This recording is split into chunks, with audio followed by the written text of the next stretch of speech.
I believe Holy Blossom Temple history was made this week. Toronto's first synagogue, founded in 1856. As far as we know, Adrienne Klein is our first Bat Mitzvah to take up the mitzvah of tefillin.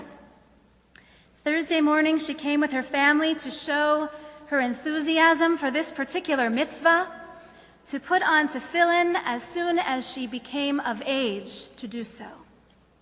What is so admirable about Adrienne's approach to this particular mitzvah is that she was not driven to be the first of anything. In fact, just the opposite. She was driven to be the next of something. It wasn't novelty that brought Adrienne to take up her tefillin. It was a desire to do what has been done before, which sparked such a commitment in her. No flash or fanfare, just quietly, modestly, confidently, taking her place among the generations of her people. And by chance, or maybe by besheret, the words she chanted from this morning's haftarah are the very words of prophetic poetry which are spoken privately when one is wrapping tefillin around the finger. Ve'erastich li la'olam. Ve'erastich li b'tzedek u'v'mishpat u'v'chesed u'v'rachamim. Ve'erastich li be'emunah. As one wraps the leather strap around the finger like a wedding ring, she or he recites the love poetry of the prophet Hosea, saying, I will betroth you to me forever. I will betroth you to me in righteousness and justice, in love and compassion. I will betroth you to me in faithful devotion. Like a wedding ring, tefillin is an outward expression, a visible symbol of the most private ways by which we devote ourselves to another. Ukshartam leot al yadecha, bind them as a sign upon your arm. V'hayu letotafot bein einecha, and let them be a symbol between your eyes. Head, heart, and hands are physically bound together by tefillin, united by a common pursuit, a common purpose. Some mitzvot require more mind and less soul. Some require more body and less intellect. Some Jews lead with their heads, others with their hearts. The tefillin recognizes that each one is built one way or another, and literally binds them all together in a holistic and a holy approach to the day ahead. A bit of history about tefillin. They were discovered in Qumran with the Dead Sea Scrolls. They were much smaller back then, 2,000 years ago, than what is worn today, but the same construction. The texts are in slightly different order, and that's interesting. We know that in the 12th century, the early 12th century, Rashi's daughters wore tefillin, perhaps because he had no sons. The question asked then was whether or not a woman can or must recite the corresponding blessing for putting on tefillin. That is, does she say vitzivanu? Does she say it is commanded upon us to carry out this positive time-bound mitzvah of tefillin, or not? Rashi's teacher, Yitzchak Halevi, says yes, she must recite that bracha. Rashi's grandson, Rabbeinu Tam, however, who may have watched his own mother put on her tefillin, rules that a woman who chooses to take this mitzvah upon herself may, but not must, recite the accompanying blessing. Apparently, archaeologists have not only found tefillin in the caves of Qumran, but also the scuba divers who drudge up what is in the harbor of Ellis Island also find tefillin there.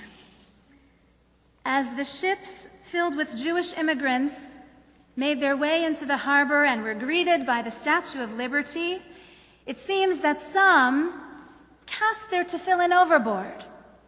The symbol of being bound to mitzvot and being bound to an old way and an old world was cast off in order to make room for a newfound freedom in a new land.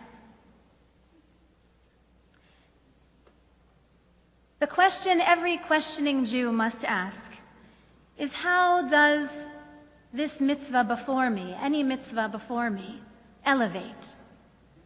Some members of Holy Blossom Temple remember the days when not a kippah was to be found in our sanctuary. The traditional outer garb of talit and kippah, never mind tefillin, were considered to be an outdated outer trapping. Pure prayer of the heart could be offered in beautiful sanctuaries with beautiful music. These were what made our spirits soar. Why weigh them down with ritual objects, which only made us feel strange and look strange in the eyes of our neighbors? But reform is, of course, a verb in the present tense. And so we must always ask the questions again. And today we ask, is this a trapping or is this a tool? Can this talit help me feel the embrace of God's presence?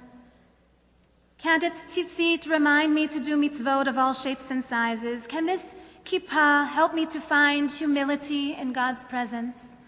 Can this tefillin help me to draw near to mitzvot and to bring Torah texts to life?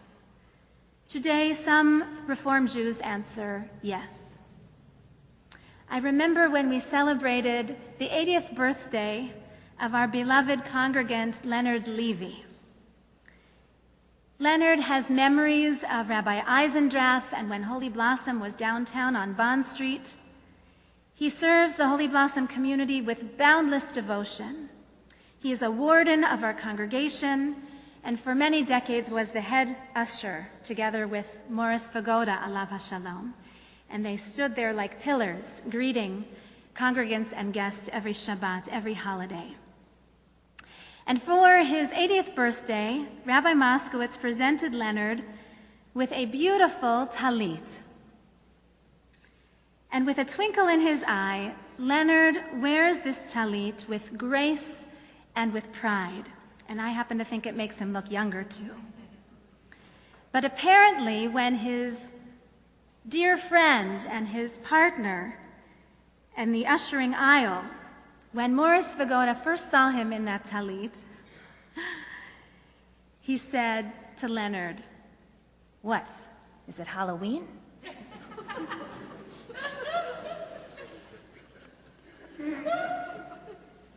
In 1875, leaders of the Reform movement composed what is known as the Pittsburgh Platform.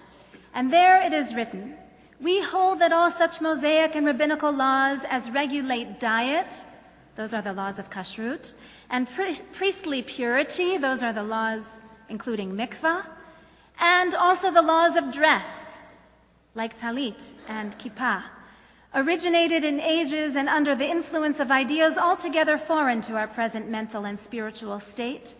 They fail to impress the modern Jew with a spirit of priestly holiness. Their observance in our day is apt rather to obstruct rather than to further our modern spiritual elevations. Consider that, 1875, in contrast to 1999, when leaders of the Reform movement wrote this in a statement of principles. Through Torah study, we are called to mitzvot, the means by which we make our lives holy. We are committed to the ongoing study of the whole array of mitzvot and to the fulfillment of those that address us as individuals and as a community.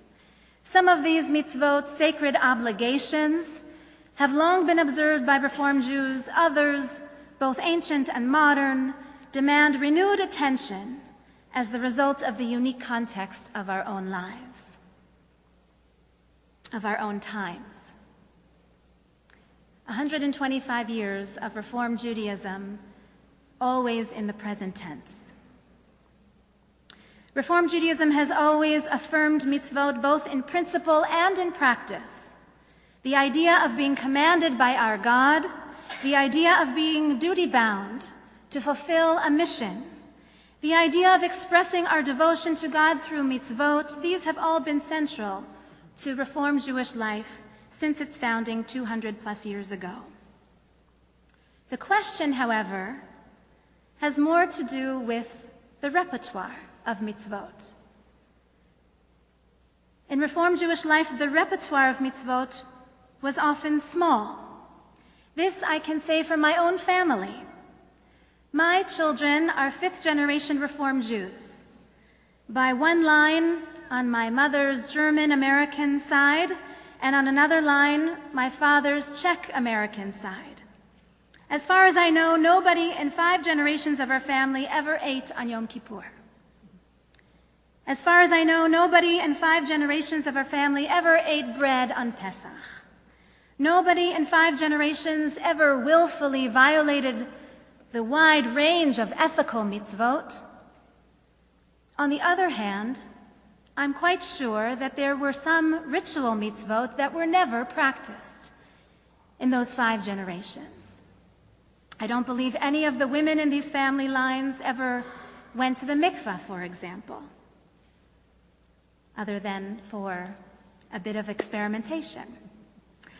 I don't believe any of the men ever investigated the weave of their clothing to be certain that there was no shatnez, a blend of wool and linen.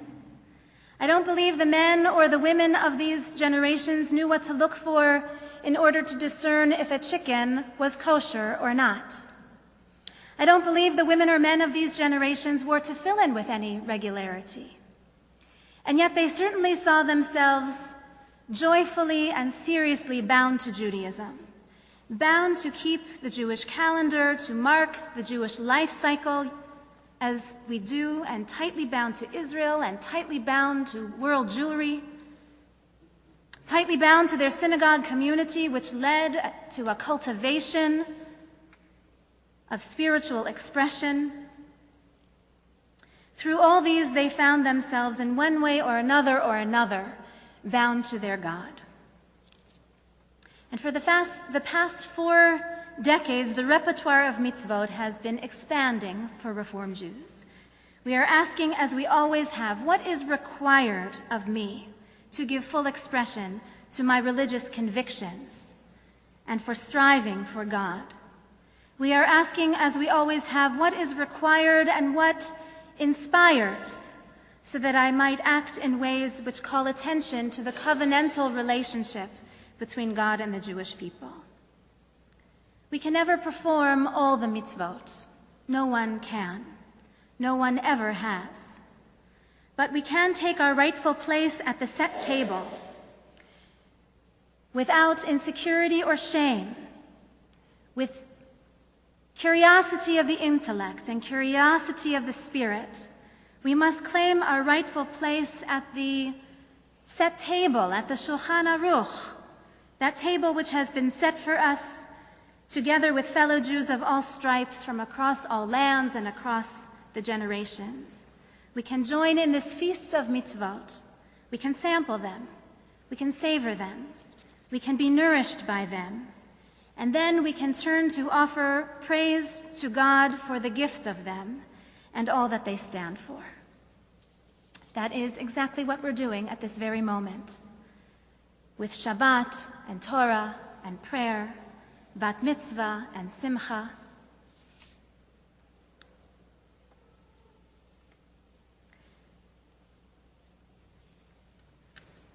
I think I'll conclude with one teaching from today and one from long ago. Rabbi Professor Eugene Borowitz is the preeminent theologian of the Reform movement, and he returns courageously again and again to those primary questions. He is never afraid to rethink it, to re-feel it, to review and reevaluate what it means to be a Jew in the modern world. And he writes the following: "Because I know myself to be related to God as part of the people of Israel's historic covenant with God, I can be true to myself, Only as I, in my specific individuality, am true to God, to other Jews, to the Jewish tradition, and to the Jewish messianic dream. And while that truth is found more in the doing than in the thinking, it is by reflection on what constitutes true Jewish doing that Jews in every age have kept themselves alive to their responsibility as partners in the covenant. We should study those words and meditate on them, what they might mean for us as individuals and as a collective. And now I'll conclude with something a little more playful, which speaks to the rabbinic imagination. The rabbis of the Talmud were not afraid to wonder if God wears tefillin. We have to empty our minds of any physical image of what this might look like, because of course God doesn't have an arm or a forehead. But the same way the Torah speaks in metaphor that God redeemed us from Egypt with an outstretched arm, our sages ask, does God wear tefillin? And if so, what might be written inside those boxes? In the tefillin worn here on earth, there are 4 excerpts of Torah texts, including the Shema, declaring that God is praiseworthy and God is echad. God is one. God is unique. God is unified. And so the rabbis imagine that yes, God wears tefillin. And the boxes contained, the texts contained in those boxes have other biblical texts that declare praise for the Jewish people and declare that the Jewish people are one, echad, united, and unique. In the first book of Chronicles, it is written there in poetic language, Mi chamocha, who is like you, O people of Israel? An am echad, a singular people on earth. Ken Yehi Ratzon. May it be God's will.